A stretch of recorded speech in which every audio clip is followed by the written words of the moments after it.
tu sois détendu. Viens, on balance sa bouche, on balance sa droite. Chérie, tu es bienvenue. Tu vois, je t'ai trop attendu. Bonjour à tous. Ici c'est Franklin depuis la zone rouge. Bonjour, aujourd'hui je suis de nouveau devant vous pour une nouvelle vidéo, la suite de la vidéo précédente. Pour qui ne l'a pas vue, j'ai fait une vidéo sur le coronavirus où je parle de l'impact du coronavirus dans la vie de tout un chacun. J'ai fait une mini présentation pour vous faire voir l'évolution du coronavirus en Italie et comment ce virus est en train de prendre de l'ampleur dans tout le monde entier. Aujourd'hui, je vais vous montrer l'évolution de ces derniers jours. Je vais vous faire part de l'évolution en Afrique. Oui, j'ai dit en Afrique parce qu'il y a une rumeur qui courait comme quoi les Africains ne sont pas exposés au coronavirus. Donc, je vais vous faire voir que les Africains sont bel et bien exposés au coronavirus. Donc, pour ceux qui n'ont pas écouté la vidéo précédente, je vous demande déjà de rentrer et d'écouter la vidéo que je mets là, ici. Je ne sais pas, ici ou ici. Bref, écoutez la vidéo et donnez-moi vos avis. Et ensuite, venez écouter celle-ci. Elle sera plus, vous aurez plus d'ajournements. Effectivement, aussi dans cette vidéo, je vous présenterai l'évolution de ces derniers jours en Italie et dans le reste du monde. Mais aussi, je vous ferai part de deux expériences vécues des personnes comme moi, comme vous, qui traversent ces moments difficiles, ces moments de coronavirus. Je voudrais de toutes les façons dire que cette période est une période de grande réflexion. Ce coronavirus est parti comme de rien et aujourd'hui on se retrouve à fermer tout est fermé. Je vous ferai voir quelques petites vidéos. Je me suis rendue à la poste, je vous ferai voir comment dans la ville elle est juste déserte, tout est fermé. On dirait une période de guerre, c'est juste triste, mais on cherche on essaye de se booster le moral et on ne s'abat pas. De toutes les façons, restez là et vous comprendrez comment est-ce que ce virus, comment est-ce que cette pandémie a de l'impact dans la vie des citoyens comme vous, comme moi, dans leur vie de tous les jours. Merci d'écouter la vidéo et si tu ne l'as pas encore fait, abonne-toi, inscris-toi. Active la cloche de notification pour ne rater aucune de mes vidéos. À tout de suite!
Là, je suis en train d'aller à la rencontre de Ethel, qui est dans la même ville que moi, dans la ville de Modena, pour qu'il nous explique comment sa vie a changé.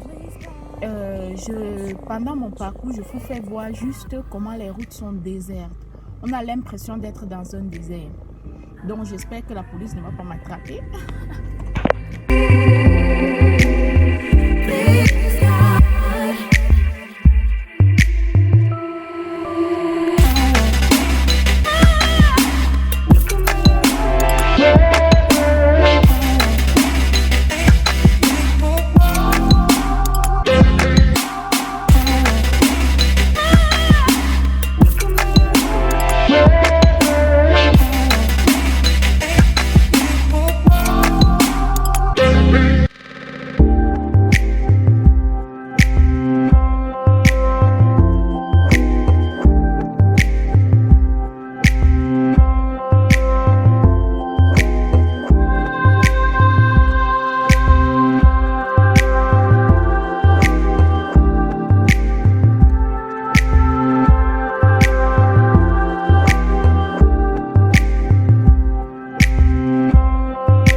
voilà de nouveau pour un nouveau sondage. Aujourd'hui, nous allons demander à Ethel. Déjà, je vous dis, Ethel, lui, il habite dans la ville de Modena. De toutes les façons, il nous le dira.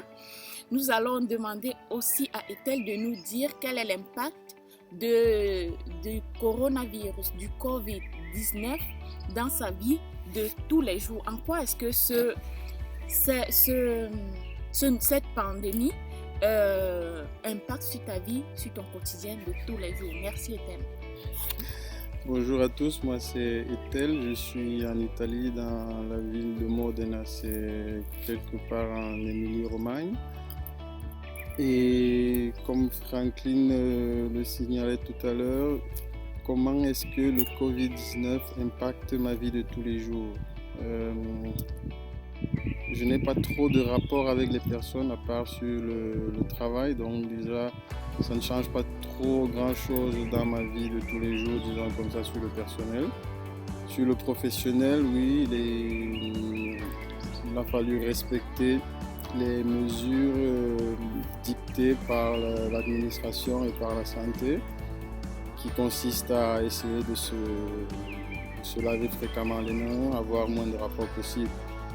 Ce n'est pas toujours évident en travaillant dans le social, en devant interagir avec les personnes, de ne pas avoir le maximum de contacts. C'est à la limite gênant même. Mais vu que c'est un cas qui requiert de l'extraordinaire, ça fait que les gens comprennent facilement et oui, ils sont obligés de l'accepter. Voilà. Merci Ethel. Je voulais juste te demander, vu que les personnes avec qui tu travailles sont des personnes d'une certaine classe sociale, est-ce que ça n'a pas été difficile pour vous, comme en tant que travailleur, de leur faire comprendre ces règles, de leur faire respecter? Est-ce qu'ils respectent vraiment? Et comment est-ce que vous avez procédé? Merci. Plus qu'un problème de classe sociale, c'est un problème d'individu. Disons que jusqu'à il y a une semaine, les gens ne prenaient pas très au sérieux la propagation du virus et faisaient un peu n'importe quoi. Aujourd'hui, avec l'accélération des décès et l'accélération surtout de la contamination, les gens sont un peu plus conscients. Donc, en règle générale, il n'y a même pas lieu de l'expliquer aux gens parce que déjà, ils sont un peu plus conscients qu'il y a une semaine ou 10 jours, si je peux dire ça comme ça. Pour ceux qui sont un peu les plus récalcitrants, oui, il faut les rappeler un peu à l'ordre, il faut leur dire qu'il ne faille pas cracher un peu de partout, comme c'est souvent le cas, qu'il faille le faire, disons, dans un mouchoir et puis le jeter pour éviter au maximum la contamination. Oui. Merci Ethel. Alors, merci Ethel. Et seulement que j'aimerais demander à Ethel, vu que dans ton métier, vous travaillez en contact avec une catégorie, quand tout à l'heure on a parlé de catégorie sociale, on parlait de personnes qui vivent dans des conditions assez précaires, on parle d'un fort pourcentage d'extra-communautaires, entre guillemets. Selon toi, vu toutes ces mesures mises en œuvre, vu l'impact que cela a eu au niveau des services que vous rendez, est-ce que les choses vont changer? Est-ce que les services que vous rendez vont changer demain, dans l'avenir, une fois que tout sera passé? Est-ce que l'Italie en général va changer? Est-ce que la vie de l'Italie, du plan de vue social ou économique, va avoir un coût, ou bien qu'est-ce que tu en penses? Merci. C'est difficile à dire parce que forcément il y aura des changements, il y aura clairement un impact sur la vie de tous les jours et encore plus sur ceux qui s'occupent de personnes défavorisées, surtout dans des conditions de vie pas totalement salubres. Ça, c'est une évidence. Mais comment exactement, on ne saurait le dire. C'est le temps qui le dira, c'est les actions mises en place qui pourront le déterminer. Et en ce qui concerne les actions mises en place pour le moment pour contraster le virus, là encore, personne ne saurait le dire. Ce week-end, par exemple, il se dit que ce sera un week-end à forte propagation parce que d'autres zones devraient être un peu plus touchées. Mais en ce qui concerne les zones qui ont été des foyers déjà par le passé, disons il y a quelques jours, ça ne devrait pas changer. Il y a, si ce n'est un ralentissement, mais au moins déjà une certaine stabilité dans les contagions, signe que les mesures mises en place commencent déjà à avoir de l'effet. Ok, d'accord. Merci, mais si je comprends bien, ça veut dire que tu continues d'aller au travail tous les jours. C'est ça? Le travail a augmenté ou bien le caricot, donc la charge du travail a augmenté ou bien c'est resté pareil? La charge de travail n'a pas augmenté, elle a forcément baissé vu la situation. Je vais au travail 2 ou 3 jours maximum par semaine et le reste du temps je suis un peu plus en télétravail. Et oui, il faut contraster au maximum parce que le fait d'y aller, ça veut dire déjà on rencontre plusieurs personnes, donc il y a quand même un risque de contagion possible. Et certains services ne peuvent être fermés, donc il faut maintenir certains services ouverts, et donc il dit service dit personnel. Et ça, oui, ça fait que voilà, il faut faire des choix sur les jours, il faut calibrer un peu les décisions. Sur les jours où il faut aller au travail, il faut savoir quels sont les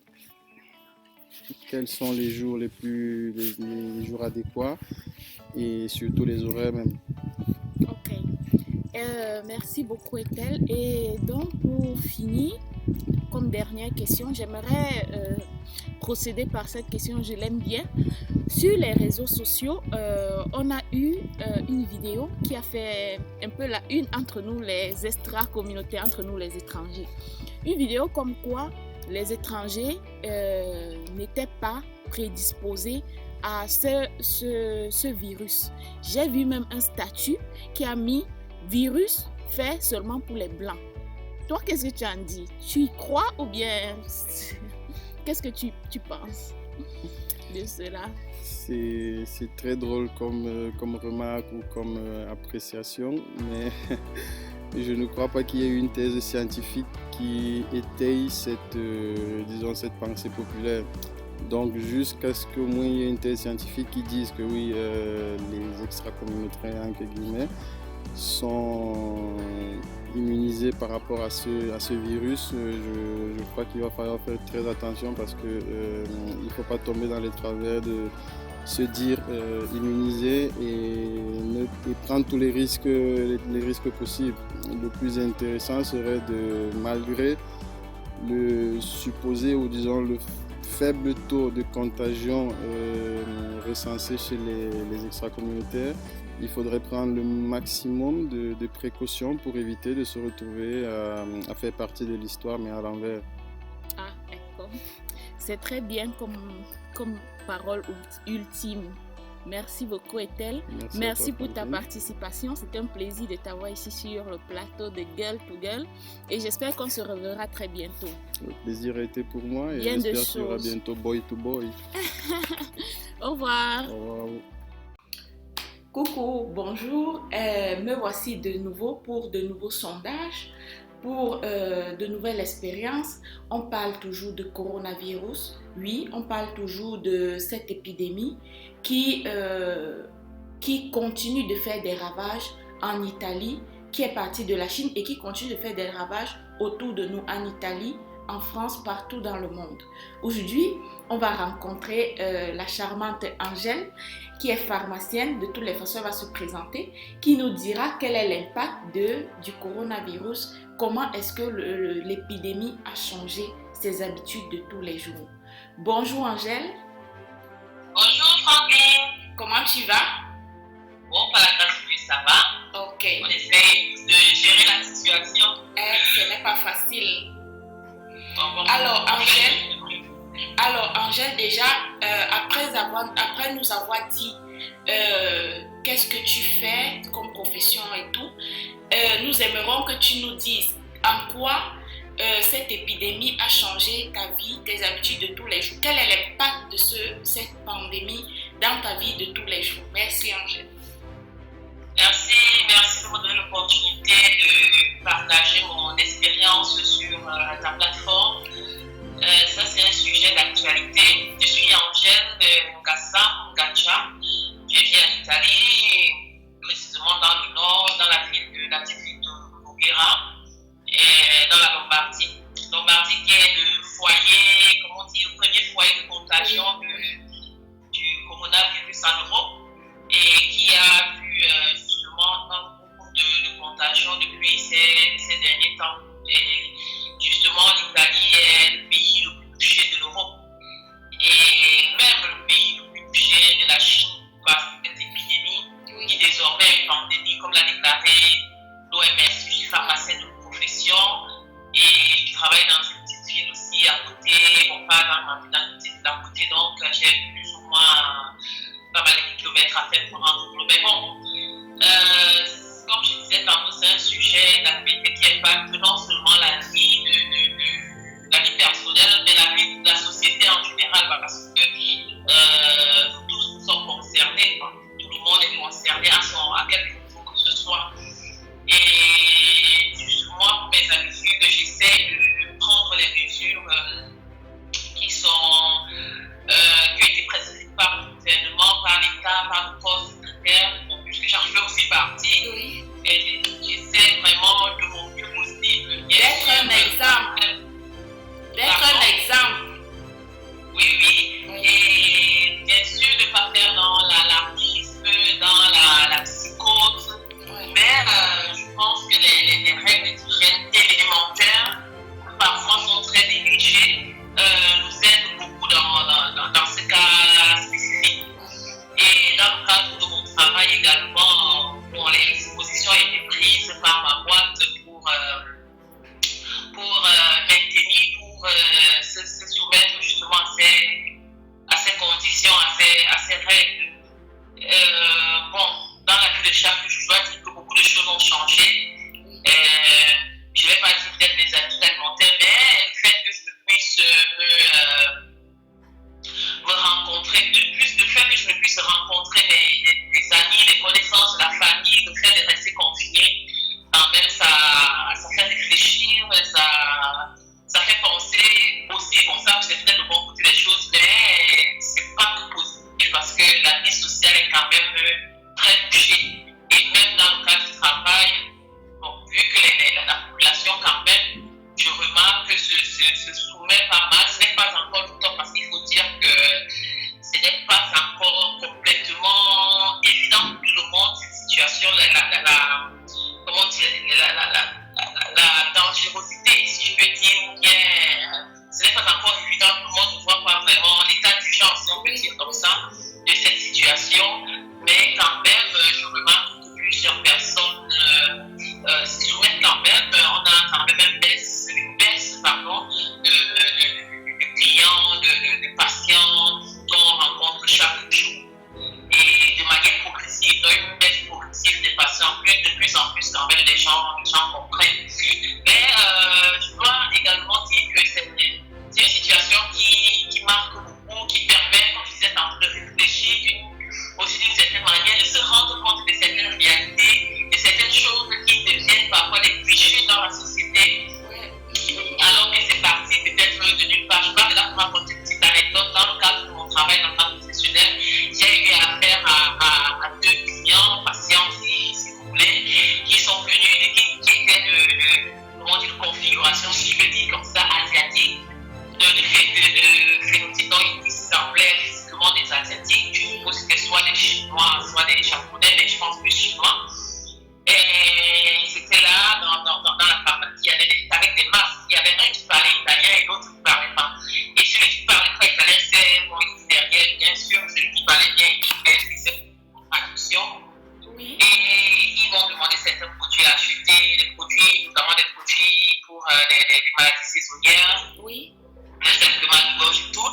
Mais celui qui est allé, il a poussé et il a fait un kit dans la pharmacie, quoi. Tout ce qui était là, les autres viennent voir, tout le monde s'en fait parce que voyant déjà qu'ils sont asiatiques, et puis la maladie est partie de l'Asie, Oui. et s'il est en train de pousser, c'est vraiment tout un cas idéal Oui. pour un peu stigmatiser, si on peut dire, pour un peu penser que celui-là c'est sûr qu'il a peut-être, il porte peut-être la maladie, ou bien sinon, et que les gens, que moi-même qui était, je sais pas, c'est moi-même, sans me dessiner, me sont passés par la tête, peut-être celui-ci est porteur, peut-être, mais ça m'a vraiment fait réfléchir de comment on peut cataloguer des gens sans pour autant les connaître, parce que rien ne nous dit que ces personnes sont parties en Chine avant de revenir, ou bien qu'ils étaient là-bas pendant l'épidémie avant de venir. Ce sont des personnes qui ont qui sont en Italie, parce qu'il y a plusieurs personnes qui sont là même depuis des années qui ne peuvent même pas parler italien. Donc c'est une situation vraiment qui nous fait réfléchir, qui nous met à l'évidence des comportements sociaux, des comportements de la société qui parfois deviennent des clichés et qui malheureusement portent du préjudice contre d'autres personnes. Oui, je dois dire que c'est une forte épreuve, c'est une grosse épreuve pour les habitants. Pour le moment, nous parlons de l'Italie, mais petit à petit, cette pandémie s'installe dans les autres pays. Mais toi, Angèle, qu'est-ce que tu as continué d'aller au travail, tu continues de faire tes courses comme avant, ou tu vas juste au travail et tu rentres directement à la maison? Parce que j'ai vu, pour parler rapidement, j'ai vu un post qui a été un peu sur Internet qui m'a fait vraiment beaucoup rire, comme quoi le gouvernement demande aux personnes de rester à la maison, mais il leur demande d'aller travailler. Donc, à la fin, on ne comprend plus très bien ce qui... Toi, qu'en est-il de ton quotidien? Alors, oui, ça fait un peu rire parce que malheureusement, on ne peut pas tout stopper. Donc, c'est vrai qu'il y a l'épidémie, mais il y a aussi quand même des situations qui sont un peu urgentes. Moi, je suis dans le cadre de la santé et je ne peux pas m'arrêter. C'est un cadre, au contraire, je vais même dire que ça doit être, comment dire, ça doit être repoussé, ça doit être potentialisé. Voilà, ça doit être. Et oui, papa, la situation qui prévaut actuellement. Moi, je continue d'aller au travail normalement. C'est vrai, je sors plus comme je sortais avant. C'est pas que je sortais de longue durée à cause du travail, mais les courses, je les fais très peu.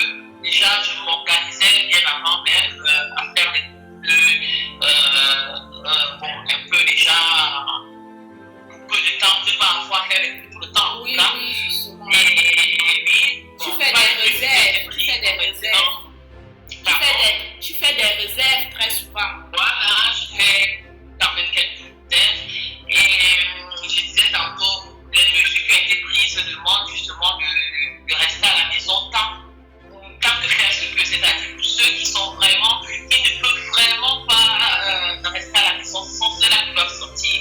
Et pour cela, justement, ils ont mis ces certifications, ces autorisations qu'il faut avoir pour aller voir au travail. Et ma boîte a prévu ça. Ils ont donné des certifications, des déclarations qui montrent que non, si nous sortons, c'est justement pour le travail. Et même au niveau des courses, il faut limiter vraiment le nombre maximum de personnes. Parce qu'en limitant justement le contact entre les personnes, ça limite également la contagion. Parce que il y a des porteurs, il y a des personnes qui manifestent pas même le temps d'incubation. La maladie dure déjà de 12 à 14 jours pour la plupart des cas. Donc, on peut être porteur sans pour autant manifester les symptômes de la maladie. Donc, oui, je continue dans le travail, bien sûr, en prenant toutes les précautions qu'il faut, malheureusement. Et pour ajouter à ce que tu as dit précédemment, je voulais juste te dire que le gouvernement a demandé de mettre en œuvre du télétravail. Donc, dans ton cas, l'auto-certification, en fait, c'est juste pour éclaircir par ceux qui nous écoutent. L'auto-certification, c'est pour certifier que le travail que tu fais, qui travailler en pharmacie, tu ne peux juste pas le faire de la maison. Donc, le travail même, c'est pas tout le monde qui doit se rendre au travail. Le travail, c'est juste pour ceux qui ne peuvent pas effectuer le travail de la maison. Donc, pour cela, eux, ils demandent l'auto-certification. Merci beaucoup, Angèle. Pour terminer, je vais te poser cette question que j'aime bien poser, qui me fait juste vraiment marrer. Alors, dernièrement, il y avait une vidéo qui a tourné un peu, qui a fait un peu la une des réseaux sociaux ici en Italie. Je parle surtout d'ici en Italie parce que c'était à une émission, un monsieur italien qui appelait et qui se plaignait que les extra-communautaires ne tombent pas malades, que c'est seulement les Italiens. Mais qu'est-ce que tu en penses? Je vais dire, moi, ça m'a suscité des réflexions, mais en même temps, ça m'a beaucoup fait rire. Qu'est-ce que tu en penses tout simplement? Alors, ça fait vraiment rire et ça fait aussi de la peine.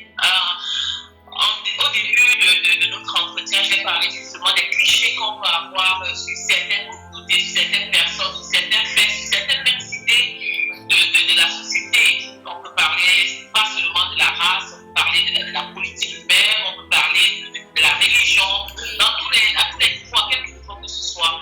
Donc, c'est vraiment une évidence, si je peux dire, de ce dont on parlait tout à l'heure. Ça fait rire, mais ça fait vraiment de la peine de comment, au XXIe siècle, des gens peuvent encore penser de la sorte. Pour moi, vraiment, tout le monde peut être malade. Tout le monde peut être malade. Sinon, ces mesures ne seront pas prises pour tout le monde. C'est vrai, dans ce cas, nous sommes particulièrement, je peux dire, dans le cadre des extra-communautaires là, sur cette question. Moi, je suis du Cameroun. Au départ, il y a beaucoup de choses qu'on s'est ciblées par rapport à cela sur les réseaux. Il y a même eu des témoignages dont j'ai vu, particulièrement un Camerounais de la Chine qui témoignait, lui, il était contaminé. Et c'est un noir. Donc, rien ne justifie, rien ne dit que les noirs ne sont pas contaminés. Et même étant dans le contexte où nous sommes, en Italie ou en Europe, avec les races caucasiennes, on ne définit pas en fait l'identité de ceux qui sont contaminés, à ce que je sache. Donc, ce monsieur n'a pas de preuve que les Noirs ne sont pas contaminés. Il n'a pas de preuve que ce ne sont que les Caucasiens, les Italiens ou bien les Blancs qui sont contaminés de cette maladie, vu que pour la loi de la privacy ne décline pas la déontologie ne permet pas de définir l'identité des personnes malades. Et en plus, les personnes qui sont malades sont des personnes qui ont été soumises au test en fait de la maladie. Voilà pourquoi encore il est important de se soumettre aux précautions données par le gouvernement, parce que peut-être plusieurs personnes, même des Noirs, sont dans la rue, sont malades, ils ne savent pas.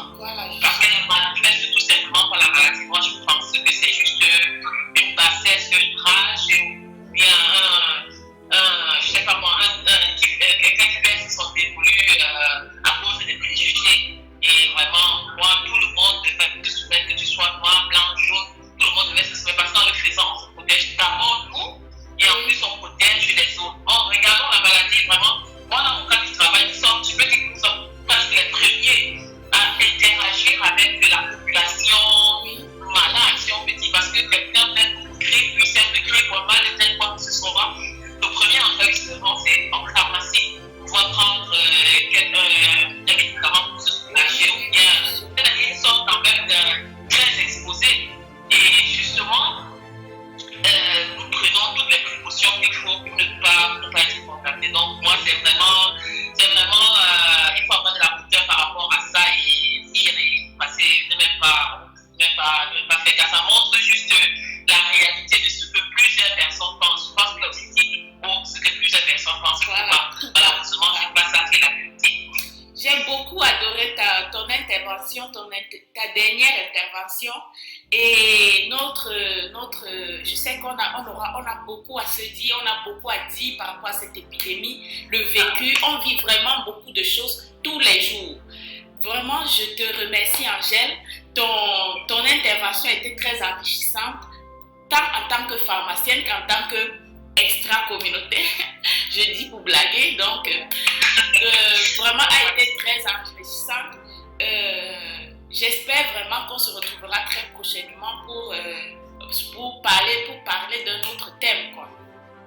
Ben oui, moi aussi je l'espère, je serai toujours à disposition pour pouvoir apporter ce que je peux de mon expérience et aussi pourquoi pas pouvoir bénéficier de l'expérience des autres. Merci pour ce que tu fais, merci pour cette plateforme qui donne l'occasion à plusieurs de partager leur expérience. Merci tout simplement. Des bisous Angèle, c'était un plaisir.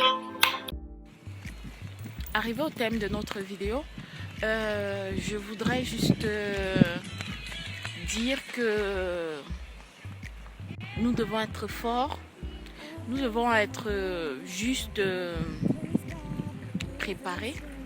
C'est vrai, le Premier ministre a dit qu'on ne se tienne pas la main, mais utilisons ce moment pour se serrer les coudes, pour apprendre à apprécier ce qu'on a de bon, parce que on ne réussit pas à sortir, on est tout dans la maison. Prenons un moment de calme, c'est pas un problème. Utilisons ce moment de calme pour essayer d'apprécier les petits moments, d'apprécier même le repos, un moment de repos, un moment pour réfléchir encore sur nos ambitions, sur quelle est la priorité dans notre vie, oui, pour nous définir de nouvelles perspectives, de nouveaux objectifs, et disons-nous que tout retournera comme avant. Ne perdons pas la foi, respectons ces consignes et bientôt tout redeviendra comme avant.